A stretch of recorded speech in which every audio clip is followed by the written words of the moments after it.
Hello everybody, my name is Shivaji Kumar and I want to welcome you all to today's edition of Accessibility Talk.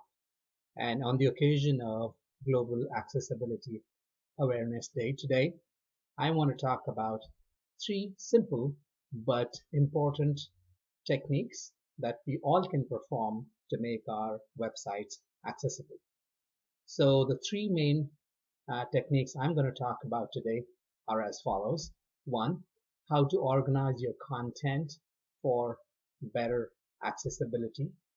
Number two, how to resize text to improve accessibility for people with low vision.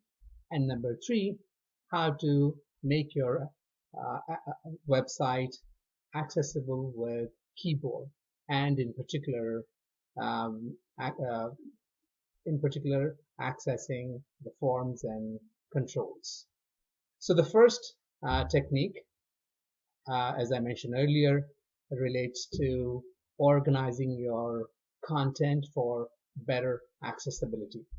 One simple thing we all can do is to copy our web content into a Word document.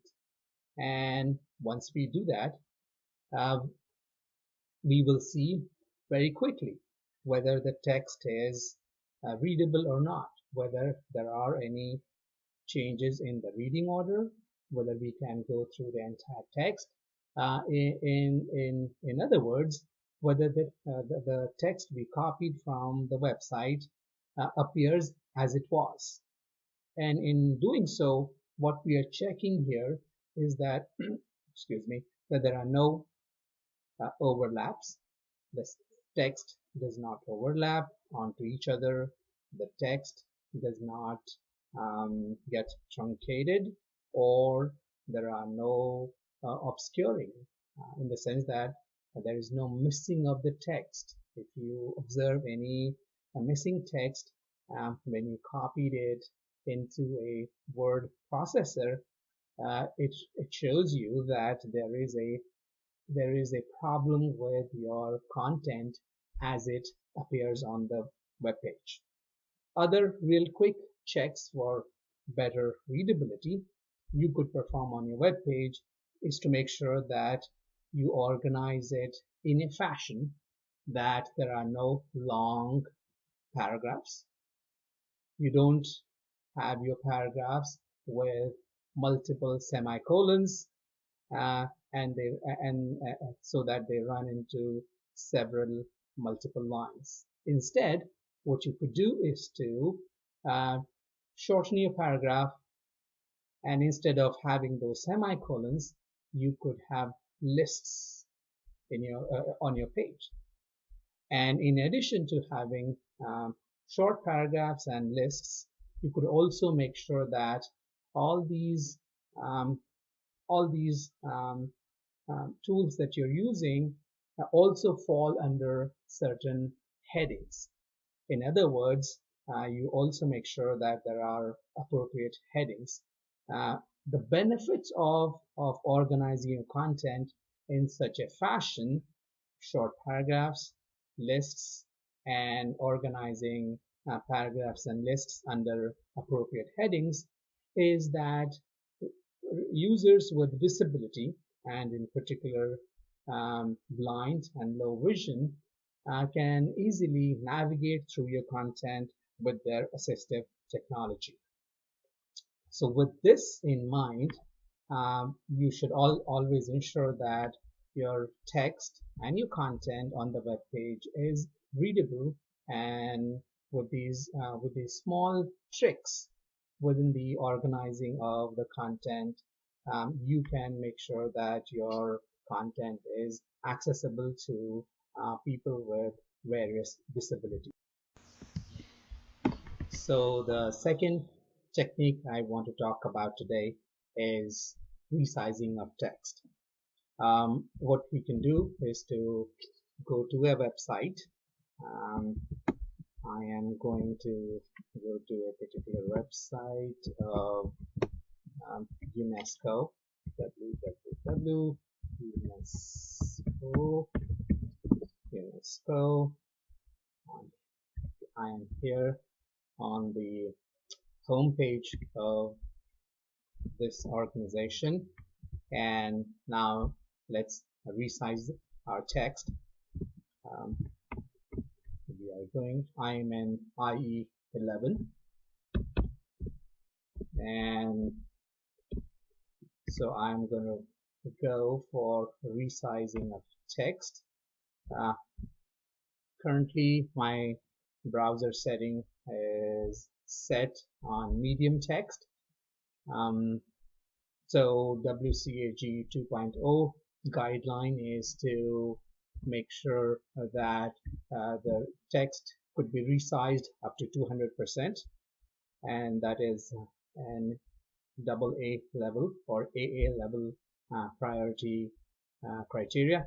So I'm going to make it the largest text, and here we go. I am going to see if there are any if there is any loss of content or functionality with this resizing.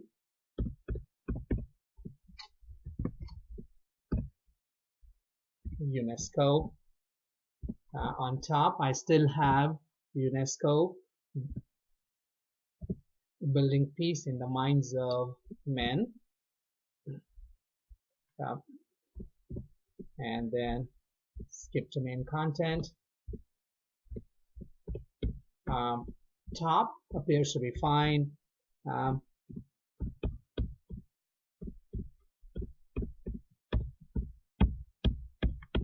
And news is there. Transparency portal, contact. So it looks like that there is no loss of content or functionality here. No text is obscured or no text is missing. Text is not overlapping onto each other. Now let me go back to the normal text size. I'm going back into IE view. Refresh. So the largest is checked. I'm going to the medium because that was the original text size. Let me refresh it. I'm back on the home page as it was, and on top I'm seeing UNESCO building peace in the minds of men and women. It was there. Let me go back to go to the bottom to check that there is no loss of content at the bottom. We still have portal, transparency portal, protection of human rights, environmental and social policies. All this continues to be there. So hey, according to me and according to my test here, there is no loss of content or functionality of this home page when the text was resized up to 200%. So according to WCAG 2.0, there is no loss of content and there is no loss of functionality. This check is passed. Great, hooray! So so as part of my third technique that I wanted to talk about today, I also wanted to talk about accessing forms and controls via keyboard. And in order to check that, I thought we could, on this page, check if we could contact this organization, and contact form should be a form, and if it is a form, then it should have other controls. Now let's check if that's true, and if it is true, the form is actually accessible with keyboard. All right, and I'm contact us. So I'm getting to the contact us page here, and let's go to their form. Frequency ask questions.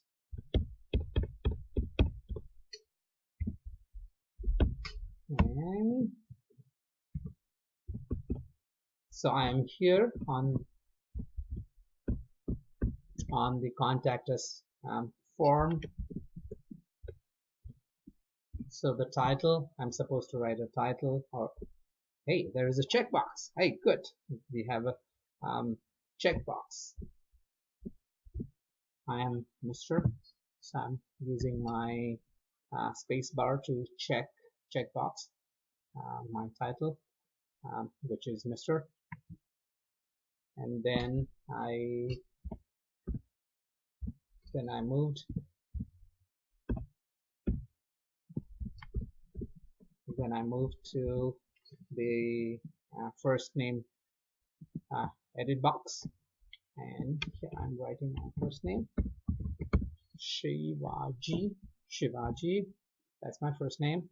Then I am using my tab key, and that takes me to the next form form. That is another edit box, and then that edit box is for my last name, Kumar. Kumar. That's my last name. Subject, and hey, good thing for us to test is a list of Dropbox. There is a Dropbox here, and I'm supposed to select a subject that I want to contact this organization about. So the first topic that they have listed in their Dropbox is I'm looking for information about UNESCO, and I navigated to this topic by pressing down arrow. I pressed another down arrow, and that tells me I'm looking to contact someone in the organization. I did one more down arrow, and it reads I have a question / feedback about the website. So we will just stay on this one because we will give them a feedback about their website. So we just selected this. Let's just stay on this. I hit my tab key, and I'm on the message box here, or inquiry box, inquiry message. So what should we write? Let's write let's write we are testing testing UNESCO website for, I misspelled, accessibility. There we go. And now let me hit another tab. Now I am on, there are a couple of check boxes. Now this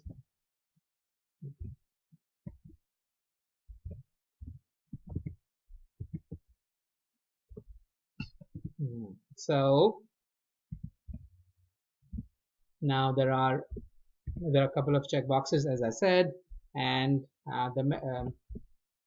do you require a response? That's what they are asking for, and then we have two check boxes, yes, in response to that question, or no. So we are going to do we are going to say yes, and We checked it. Okay, yes. Now I'm going to write my email ID. There is a there is an edit box down there. So put in your email ID KUMAR140 gmail.com. So that's my email ID. Haha, there is a captcha here. Now let's see if their captcha is accessible. Well, to begin with my assistive technology, it tells me, it says what code is in the image. Now, well, my assistive technology that I'm using here doesn't really tell me image, doesn't describe image. Now let's see if they have any audio alternative of their image capture. Doesn't look like that. Whoa, okay, all right. So there is no audio or audio alternative of their image capture. I'm going to hit submit even without inputting captcha. Let's see what happens. There we go. Right, so what did it? Haha. So the website throws an error message at me, and the error message says what code is in the image is what code is in the image field is required. Well, according to WCAG 3.4.7, this is a good thing that if there is an error, the website is sending an error message to the user. So, and also that would help the user to pinpoint what exactly the error is. So that's a good news here. And the message says, dear visitor, we aim to reply very quickly, but then I cannot submit my inquiry message using this form control, mainly because of the image captcha. So the other form controls and edit boxes as part of this contact us form are accessible with assistive technology, particularly for those with low vision or blind. But given the inaccessibility of the captcha, which is exclusively image based, this test fails. So unfortunately, UNESCO's contact us form fails accessibility test because of its exclusive image-based captcha. This website could be made completely accessible if the organization could provide us with an alternative to the image-based captcha. With this, we reach the end of our accessibility talk for today on the occasion of Global Accessibility Day. We talked about 3 key accessibility techniques that you could use on your own web pages. First, we talked about organizing your content better for readability and accessibility. And as part of that, what you could do is to copy your content into a word processor to check whether there is any loss of content or truncation of the text. You could also make your paragraphs short. Instead of having long paragraphs with semicolons, you could make those paragraphs short and turn those um, semicolons into lists, and then organize those lists and paragraphs under appropriate headings. The second technique we talked about today was about resizing your text. We used browser setting to check whether the uh, text could be resized all the way up to 200%, and as long as that resizing could be done, your web page could be usable and accessible by people with low vision. Finally, we talked about keyboard accessibility of forms and form controls. And as part of that technique, we tested whether if contact form on the website of the UNESCO could be accessible, and we figured out that almost everything was accessible with assistive technology.